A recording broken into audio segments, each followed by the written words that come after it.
ঢাকার মসনদ আসলে কার? সামনে নির্বাচন কি শুধুই ভোটের লড়াই, নাকি বিশ্বের পরাশক্তিদের এক ভয়ঙ্কর গোপন খেলা? দৃশ্যপট পাল্টে গেছে। আমেরিকা, ভারত, চীন, পাকিস্তান সবাই এখন ঢাকায়।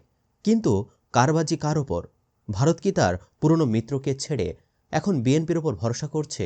চীন কেন হঠাৎ জামায়াতের প্রেমে পড়ল? আর আমেরিকার গণতন্ত্রের আড়ালে আসলে কোন ব্লুপ্রিন্ট লুকানো? বাংলাদেশ এখন আন্তর্জাতিক ভূরাজনীতির এক দাবার বোর্ড। আর রাজ্যমন্ত্রী আমাদের নেতারা হলেও চালটা চালছে বিদেশিরাই। আজকের ভিডিওতে আমরা ফাঁস করতে যাচ্ছি সেই গোপন ফাইলগুলো। জানাবো পর্দার আড়ালে আসলে কে কার পক্ষে। চলুন রাজনীতি আর কূটনীতির এই রোমাঞ্চকর সমীকরণের জট খোলা যাক। আলোচনা শুরুতে নজর দেওয়া যাক পাকিস্তানের দিকে। 1971 সালের পর বাংলাদেশের রাজনীতিতে পাকিস্তান কখনোই এতটা সক্রিয় হওয়ার সুযোগ পায়নি যতটা কয়েক মাসে দেখা যাচ্ছে। আপাত দৃষ্টিতে পাকিস্তান চুপচাপ মনে হলেও রয়ের মতো ভারতীয় গোয়েন্দা সংস্থাগুলোর দাবি ইসলামাবাদ এখন ঢাকায় তাদের পূর্ণ শক্তি নিয়োগ করেছে। একটি চাঞ্চল্যকর তথ্য যা আন্তর্জাতিক মিডিয়ার আড়ালে রয়ে গেছে তা হলো পাকিস্তানের গোয়েন্দা সংস্থার তথাকথিত ঢাকা সেলের সক্রিয়তা। ভারতীয় গোয়েন্দা সংস্থাগুলোর রিপোর্ট অনুযায়ী আগে বাংলাদেশে ভারতের যে একচ্ছত্র আধিপত্য বা ফাঁকা মাঠে গোল দেওয়ার সুযোগ ছিল তা এখন পুরোপুরি বন্ধ। পাকিস্তান এখন আর দূর থেকে দেখছে না, তারা খেলার মাঠে নেমেছে। সবচেয়ে বড় প্রমাণ পাকিস্তানের ডেপুটি প্রাইম মিনিস্টারের আকস্মিক ঢাকা সফর। কোনো পূর্ব নির্ধারিত বড় কোনো সরকারি এজেন্ডা ছাড়াই তিনি সোজা চলে গিয়েছিলেন জামায়াতে ইসলামীর আমিরের বাসভবনে। ভাবুন একবার, একজন উপপ্রধানমন্ত্রী যিনি প্রটোকল অনুযায়ী সরকারের উচ্চ পর্যায়ে বৈঠক করবেন, তিনি কিনা সময় দিচ্ছেন একটি নির্দিষ্ট রাজনৈতিক দলের প্রধানের বাসভবনে। দীর্ঘ সময় ধরে চলা সেই রুদ্ধতার বৈঠক কি শুধুই কুশল বিনিময় ছিল, নাকি সেখানে আদান প্রদান হয়েছে ভবিষ্যতের কোনো নীল নকশা? এখানে শেষ নয়। পাকিস্তানের হাই কমিশনার গত কয়েক মাসে একাধিকবার জামায়াত নেতৃত্বের সাথে বৈঠক করেছেন। বিশ্লেষকরা বলছেন পাকিস্তান যে কোনো মূল্যে বাংলাদেশে একটি ইসলামপন্থী সরকারকে ক্ষমতায় দেখতে চায়, যারা ভারতের অন্ধ অনুগত হবে না। আর এই সমীকরণে তাদের তুরুপের তাস হল জামায়াত ইসলামী। পাকিস্তানের এই অতি তৎপরতা কি বাংলাদেশের রাজনীতিতে বড় কোনো ঝড়ের ইঙ্গিত? উত্তরটা সময়ই দেবে। ভারতের ইউটার্ন এবং বিএনপির প্রতি সমর্থন। পাকিস্তানের ঠিক উল্টো মেরুতে দাঁড়িয়ে আছে ভারত। গত 15 বছর ধরে বাংলাদেশে ভারতের অবস্থান ছিল একদম স্পষ্ট। কিন্তু আওয়ামী লীগ সরকারের পতনের পর দিল্লি এখন এক গভীর সংকটে। তাদের দীর্ঘদিনের বিনিয়োগ এক নিমিষে ধূলিসাৎ হয়ে গেছে। এখন প্রশ্ন হলো, ভারত কি হাত গুটিয়ে বসে থাকবে? একদমই না। ভারত একটি হিন্দু প্রধান রাষ্ট্র এবং তাদের পররাষ্ট্র নীতিতে সবসময় ইসলামপন্থী দলগুলোর ক্ষমতায়ন নিয়ে ভীতি কাজ করে। তারা মনে করে বাংলাদেশের যদি কট্টর কোনো ইসলামপন্থী দল বা জামায়াত ইসলামী ক্ষমতায় আসে, তবে তা ভারতের উত্তর পূর্বাঞ্চলীয় রাজ্যগুলোর নিরাপত্তার জন্য বড় হুমকি হয়ে দাঁড়াবে, বা তাদের ভাষায় চিকেন নেক করিডোর বিপদে পড়বে। এই ভীতি থেকে ভারত তার কৌশল পরিবর্তন করতে বাধ্য হয়েছে। তারা এখন মন্দের ভালো হিসেবে বিএনপিকে বেছে নিয়েছে। যদিও ভারত সরকার প্রকাশ্যে কোনো ঘোষণা দেয়নি, কিন্তু তাদের পররাষ্ট্রমন্ত্রী এস জয়শঙ্করের সাথে লন্ডনে বিএনপির ভারপ্রাপ্ত চেয়ারম্যান তারেক রহমানের দফায় দফায় বৈঠক এবং ভারতীয় হাই কমিশনের সাথে বিএনপি নেতাদের নিয়মিত যোগাযোগ সবই কি এক সূত্রে গাঁথা নয়? আওয়ামী লীগের অনুপস্থিতিতে ভারত দেখছে বিএনপির সাথে সম্পর্ক তৈরি করা ছাড়া তাদের হাতে আর কোনো বিকল্প নেই। তারা চায় যে কোনো মূল্যে যেন জামায়াত বা সমমনা কোনো শক্তি এককভাবে ক্ষমতায় না আসতে পারে। তাই বিএনপিকে সমর্থন দিয়ে তাদের সাথে সম্পর্ক উন্নয়নের মাধ্যমে ভারত বাংলাদেশে তাদের হারানো প্রভাব কিছুটা হলেও পুনরুদ্ধার করতে চাইছে। ড্রাগনের নতুন চাল চীনের জামায়াত প্রেম। সবচেয়ে বড় চমকটি সম্ভবত চীন উপহার দিয়েছে। এশিয়ার এই সুপার পাওয়ার দেশটি সবসময় ধীরস্থির এবং দীর্ঘমেয়াদী পরিকল্পনায় বিশ্বাসী। ভারত যেখানে যাবে চীন হাঁটবে তার উল্টো পথে। এটি যেন ভূ রাজনীতির অলিখিত নিয়ম। ভারত যেহেতু বিএনপির দিকে ঝুঁকেছে এবং আওয়ামী লীগের সাথে তাদের ঐতিহাসিক সম্পর্ক ছিল, তাই চীন এখানে একটি গেম চেঞ্জার চাল দিয়েছে। তারা তাদের কৌশলগত মিত্র হিসাবে বেছে নিচ্ছে জামায়াতে ইসলামীকে। সম্প্রতি আপনারা দেখেছেন চীন রাষ্ট্রীয়ভাবে জামায়াত ইসলামীর আমির ডাক্তার শফিকুর রহমান সহ শীর্ষ 8 নেতাকে আমন্ত্রণ জানিয়েছে। বেইজিংয়ে তাদের লাল গালিচা সংবর্ধনাও দেওয়া হয়েছিল। এটি কোনো সাধারণ ঘটনা নয়। চীন সাধারণত অন্য দেশের অভ্যন্তরীণ রাজনীতি বা ধর্মীয় দলগুলোর সাথে প্রকাশ্যে জড়াতে চায় না। কিন্তু বাংলাদেশে এত এত দল থাকতে চীন কেন জামায়াতকে বেছে নিল? চীন খুব ভালো করেই জানে বাংলাদেশে ভারত বিরোধী সেন্টিমেন্ট এখন তুঙ্গে। আর এই সেন্টিমেন্টকে কাজে লাগাতে হলে এমন একটি দলের প্রয়োজন যারা ভারতের প্রভাব বলয়ের বাহিরে। চীন মনে করছে জামায়াত ইসলামী ক্ষমতায় এলে বা ক্ষমতার অংশীদার হলে বাংলাদেশে ভারতের একচ্ছত্র আধিপত্য খর্ব করা সহজ হবে।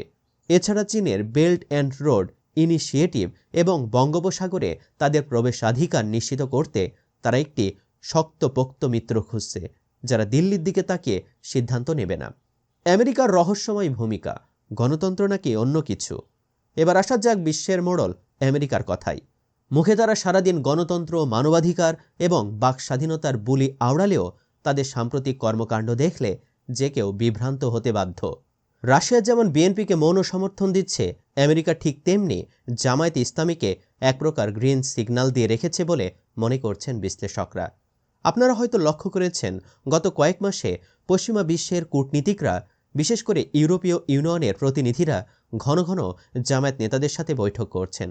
আগে যে দলটিকে তারা এড়িয়ে চলতেন, আজ সেই দলের কদর তাদের কাছে আকাশচুম্বী। সবচেয়ে বড় ধামাকা ছিল জামায়াত আমিরের যুক্তরাষ্ট্র সফর। সেখানে তাকে যেভাবে প্রোটোকল দেওয়া হয়েছে এবং তিনি যেসব হাই প্রোফাইল মিটিং করেছেন, তা থেকে একটি বিষয় স্পষ্ট: আমেরিকা জামায়াতকে আর অচ্ছুত ভাবছে না, বরং তারা হয়তো জামায়াতকে ক্ষমতার একটি বড় অংশীদার হিসেবে বিবেচনা করছে। কিন্তু প্রশ্ন হলো, কেন? আমেরিকা কি চায় দক্ষিণ এশিয়ায় ভারতের প্রভাব কমাতে জামায়াতকে ব্যবহার করতে, নাকি চীনের প্রভাব ব্যালেন্স করতে তারা ইসলামপন্থী দলগুলোর সাথে সম্পর্ক রাখছে? আমেরিকার এই দ্বিমুখী নীতি বাংলাদেশের রাজনীতির গোলকধাঁধাকে আরও জটিল করে তুলেছে। রাশিয়া ও ব্রিটেনের অবস্থান বিএনপির পক্ষে বাজি।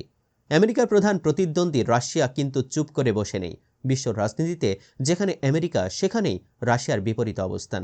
বাংলাদেশেও তার ব্যতিক্রম নয়।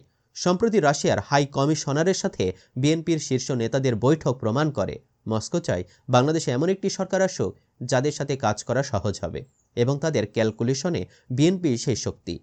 অন্যদিকে যুক্তরাজ্য বা ব্রিটেন হল বিএনপির অঘোষিত সেকেন্ড হোম। দলের ভারপ্রাপ্ত চেয়ারম্যান তারেক রহমান দীর্ঘ 17 বছর ধরে লন্ডনে বসবাস করেছেন। ব্রিটিশ সরকারের সাথে তার এবং বিএনপির একটি গভীর সখ্যতা গড়ে উঠেছে।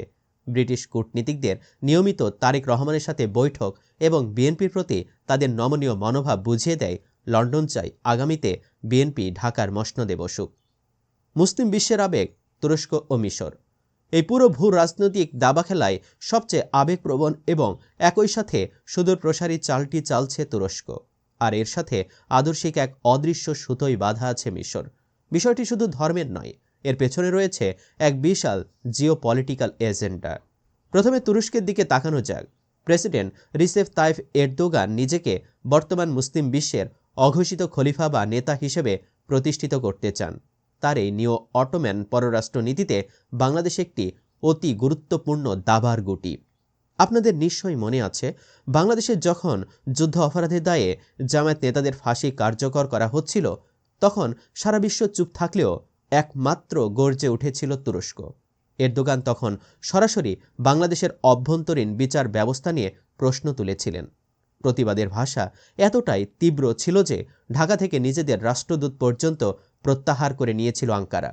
একটি ভিনদেশী রাজনৈতিক দলের জন্য এমন নজিরবিহীন কূটনৈতিক ঝুঁকি নেওয়া প্রমাণ করে যে তুরস্কের কাছে জামায়াত ইসলামীর গুরুত্ব ঠিক কতটা।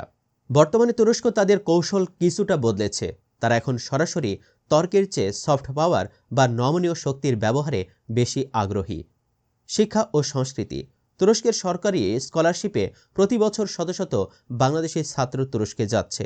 বিশ্লেষকরা বলেন, এই ছাত্রদের একটি বড় অংশ জামায়াত বা ইসলামী ছাত্র শিবিরের ব্যাকগ্রাউন্ড থেকে আসা। তুরস্ক মূলত ভবিষ্যতের জন্য একটি লয়াল বা অনগত শিক্ষিত শ্রেণী তৈরি করছে। ত্রাণ ও সহায়তায়।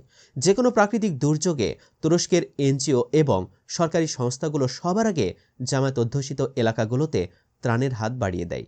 তুরস্ক চায় ঢাকায় এমন একটি সরকার আসুক যারা দক্ষিণ এশিয়ায় ভারতের আধিপত্য পাশ কাটিয়ে আঙ্কারার সাথে সরাসরি কৌশলগত সম্পর্ক গড়বে। আর এই পরিকল্পনায় জামায়াতই তাদের সবচেয়ে বিশ্বস্ত পার্টনার। মিশর আদর্শিক নারীর টান।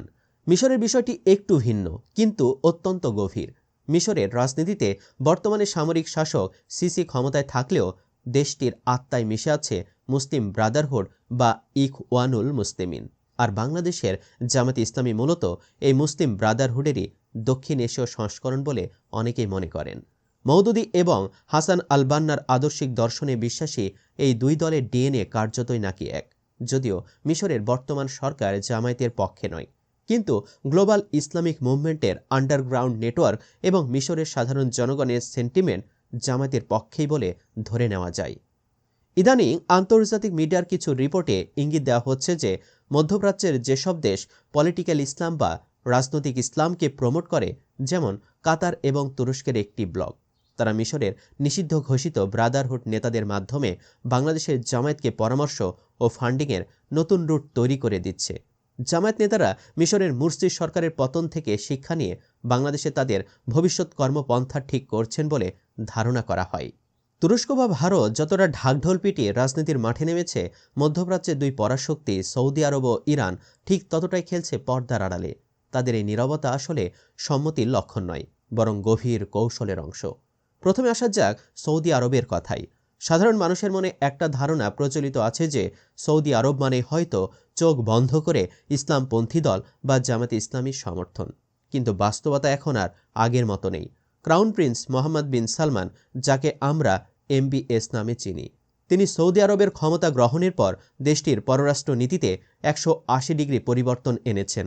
MBS পলিটিক্যাল ইসলাম বা রাজনৈতিক ইসলামের ঘোর বিরোধী।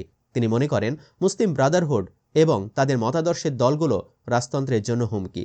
যেহেতু জামাতে ইসলামী আদর্শিকভাবে ব্রাদারহুডের অনুসারী, তাই বর্তমান সৌদি প্রশাসন জামায়াতকে সন্দেহের চোখেই দেখে। রিয়াদ মূলত বাংলাদেশের রাজনৈতিক স্থিতিশীলতা চায়, কারণ তাদের বিশাল শ্রমবাজার বা ম্যান পাওয়ার মার্কেট এই দেশের ওপর নির্ভরশীল। কূটনৈতিক সূত্রগুলো বলছে সৌদি আরব এমন একটি সরকারকে ঢাকায় দেখতে চায় যারা কট্টরপন্থী হবে না, আবার ভারতের পুতুল হয়েও কাজ করবে না। ব্যবসার পরিবেশ এবং মধ্য ডানপন্থী রাজনীতির সমীকরণে সৌদি আরবের পাল্লাটা তাই এই মুহূর্তে বিএনপির দিকে বেশি ঝুঁকি আছে বলে মনে করছেন বিশ্লেষকরা। অন্যদিকে পারস্য উপসাগরের অপর পাড়ে থাকা ইরান খেলছে সম্পূর্ণ ভিন্ন এক মনস্তাত্ত্বিক খেলা। ইরান একটি শিয়া প্রধান রাষ্ট্র হওয়ায় আদর্শিকভাবে সুন্নি জামাত ইসলামীর সাথে তাদের মিল হওয়ার কথা নয়। কিন্তু ভূ রাজনীতিতে ইরান চলে শত্রুর শত্রু আমার বন্ধু নীতিতে। ইরানের প্রধান টার্গেট হলো আমেরিকা এবং ইসরায়েল। আর দক্ষিণ এশিয়ায় ভারত যেহেতু এখন আমেরিকা ও ইসরায়েলের কৌশলগত মিত্র, তাই ইরান স্বাভাবিকভাবেই চায় ঢাকায় ভারতের প্রভাব কমুক। ইরান প্রকাশ্যে কোনো দলকে সমর্থন না দিলেও তারা এমন একটি শক্তির উত্থান দেখে খুশি হবে যারা পশ্চিমা বিশ্ব এবং দিল্লির আধিপত্যকে চ্যালেঞ্জ করতে পারবে। তাই ইরান বর্তমানে ওয়েট অ্যান্ড ওয়াচ বা ধীরে চলো নীতিতে বিশ্বাসী হয়ে পরিস্থিতির ওপর নজর রাখছে, যাতে ভারত বিরোধী যে কোনো স্রোতকে তারা নিজেদের পক্ষে কাজে লাগাতে পারে। অন্যদিকে জার্মানি এবং অস্ট্রেলিয়ার মতো দেশগুলো তাদের ব্যবসায়িক ও গণতান্ত্রিক মূল্যবোধের জায়গা থেকে বিএনপির দিকেই তাদের সমর্থনের পাল্লা ভারী করে রেখেছে। সব মিলে দেখা যাচ্ছে বাংলাদেশ এখন আর শুধু 20 কোটি মানুষের দেশ নয়, এটি পরিণত হয়েছে একটি আন্তর্জাতিক কুরুক্ষেত্রে। জামায়াতের পক্ষে পাকিস্তান, চীন, তুরস্ক, কৌশলগতভাবে আমেরিকা, মিশর এবং ইরান। বিএনপির পক্ষে ভারত, রাশিয়া, যুক্তরাজ্য, সৌদি আরব, জার্মানি এবং অস্ট্রেলিয়া। প্রতিটি পরাশক্তির নিজস্ব এজেন্ডা আছে। কেউ চায় বন্দর, কেউ চায় বাণিজ্য, কেউ চায় সামরিক ঘাঁটি, আবার কেউ চায় কেবল ভূ রাজনৈতিক আধিপত্য। তারা আমাদের রাজনৈতিক দলগুলোকে দাবার গুটি হিসাবে ব্যবহার করছে নিজেদের স্বার্থে। কিন্তু প্রশ্ন হলো, দিন শেষে জয়ী হবে কে? এই বিদেশি শক্তিগুলোর অদৃশ্য লড়াইয়ে বাংলাদেশের সার্বভৌমত্ব কি অক্ষত থাকবে, নাকি আমরা পরিণত হব অন্যের ইশারায় চলা কোনো পুতুল রাষ্ট্রে? আগামী নির্বাচন এবং তার পরবর্তী সময়কাল বাংলাদেশের ইতিহাসের সবচেয়ে গুরুত্বপূর্ণ অধ্যায় হতে যাচ্ছে। বিদেশিরা তাদের ছক কষছে, কিন্তু শেষ চালটা কি বাংলাদেশের জনগণ দিতে পারবে, নাকি ক্ষমতার মসনদ নির্ধারিত হবে দিল্লি, ওয়াশিংটন বা বেইজিংয়ের কোনো গোপন কক্ষে? দর্শক, আজকের এই বিশ্লেষণ থেকে আপনার কি মনে হয়, বিদেশি শক্তিগুলোর মধ্যে কার প্রভাব বাংলাদেশে সবচেয়ে বেশি খাটবে? ভারত কি পারবে বিএনপিকে ক্ষমতায় আনতে, নাকি চীন ও আমেরিকার চালে জামায়াত বাজিমাত করবে? আপনার মূল্যবান মতামত আমাদের কমেন্ট বক্সে লিখে জানান। ভিডিওটি ভালো লাগলে শেয়ার করে সবাইকে এই গোপন সত্যগুলো জানার সুযোগ করে দিন। এমন আরও রোমাঞ্চকর এবং বিশ্লেষণধর্মী ভিডিও পেতে আমার এই চ্যানেলটি সাবস্ক্রাইব করুন। দেখা হবে পরের ভিডিওতে। ততক্ষণ পর্যন্ত ভালো থাকুন, সুস্থ থাকুন। আল্লাহ হাফেজ।